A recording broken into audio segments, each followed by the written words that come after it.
ಇಲ್ಲಿ ತಪ್ಪ್ಯಾರ್ದು? ನಮ್ದ? ಇಲ್ಲ, ನಮ್ಗೆ ಆಶ್ರಯ ಕೊಟ್ಟಂತ ಈ ಭೂಮಿದ.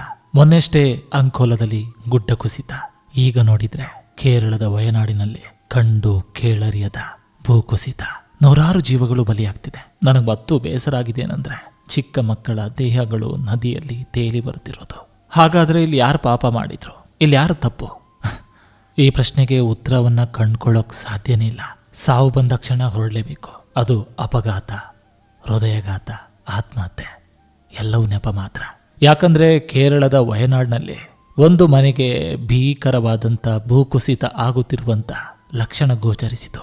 ಆಗ ಅವರು ಪಕ್ಕದ ಮನೆಯವರಿಗೆ ಹೇಳ್ತಾರೆ, ಗುಡ್ಡ ಕುಸಿತಾ ಇದೆ, ಬನ್ನಿ ಬೇಗ ಹೊರಗಡೆ ಹೋಗೋಣ ಅಂತ.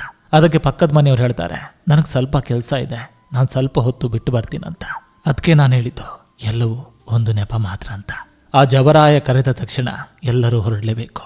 ನಾನು ಸ್ವಲ್ಪ ಹೊತ್ತು ಬಿಟ್ಟು ಬರ್ತೇನೆ ಅಂದಂತ ಜೀವ ಯಾರಿಗೂ ಕಾಣದಂತೆ ಭೂ ಕುಸಿತದಲ್ಲಿ, ಮಣ್ಣಲ್ಲಿ, ನೀರಲ್ಲಿ ಕೊಚ್ಚಿ ಹೋಯ್ತು. ಆ ದೇವ್ರು ಕಾಪಾಡ್ತಾನೆ ನಿಜ. ಹಾಗಾದ್ರೆ ದೇವರಿದ್ದಿದ್ರೆ ಯಾಕೆ ಕಾಪಾಡಲಿಲ್ಲ? ಭಗವಂತನಿಗೆ ಈ ಮನುಷ್ಯನ ಅಟ್ಟಹಾಸ ಅತಿಯಾಗ್ಬಿಡ್ತಾ? ಇದೆಲ್ಲದರ ನಡುವೆ ತಮ್ಮ ಜೀವವನ್ನೇ ಲೆಕ್ಕಿಸದೆ ರಕ್ಷಣಾ ಕಾರ್ಯಾಚರಣೆ ಮಾಡ್ತಿರುವಂತ ಒಂದಷ್ಟು ತಂಡಗಳಿಗೆ ನಾವು ಇಲ್ಲಿಂದಲೇ ಶಬಾಸ್ ಅನ್ಬೇಕು. ಒಂದೊಂದು ದೃಶ್ಯಗಳು ಕಣ್ಣಂಚಲ್ಲಿ ನೀರು ತರಿಸುತ್ತೆ.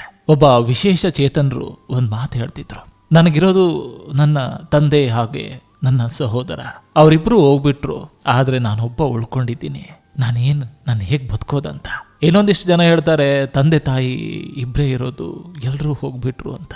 ಇಂತಹ ನೂರಾರು ಕಥೆಗಳು, ನೂರಾರು ಸನ್ನಿವೇಶಗಳು, ಕಣ್ಣಂಚಲ್ಲಿ ನೀರು ತರಿಸುವಂತಹ ದೃಶ್ಯಗಳು ಕೇರಳದ ವಯನಾಡಿನಲ್ಲಿ ಕಾಣಸಿಗ್ತಿದೆ. ಪ್ರಕೃತಿಯ ಕೋಪನೋ ಇಲ್ಲ ಮಾನವನ ಅಟ್ಟಹಾಸನೋ ಗೊತ್ತಿಲ್ಲ, ಎಲ್ಲವೂ ನೆಲಸಮ ಆಗ್ತಿದೆ.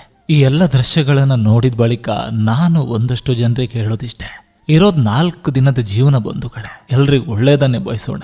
ಯಾಕೆ ಬೇಕು ಈ ದ್ವೇಷ? 3 ದಿನದ ಸಂತೆ ನಗು ನಗುತ ಮಾಡಬೇಕು, ದ್ವೇಷವೆಂಬ ಕಂತೆ ನೀ ಸುಟ್ಟು ಹಾಕಬೇಕು. ಇರುವಷ್ಟು ದಿನ ಎಲ್ರಿಗೂ ಒಳ್ಳೇದನ್ನು ಬಯಸೋಣ. ಯಾಕಂದ್ರೆ ಆ ಜವರಾಯನ ಕರೆ ಯಾವಾಗ ಹೇಗೆ ಬರ್ತದೆ ಅಂತ ಯಾರಿಗೂ ಗೊತ್ತಿಲ್ಲ. ಆದರೂ ನಮ್ಗೆ ಈಗಿರೋ ಒಂದೇ ಒಂದು ಮಾತು ಇಷ್ಟೇ, ಎಲ್ಲ ಒಳ್ಳೇದಾಗುತ್ತೆ ಖಂಡಿತ.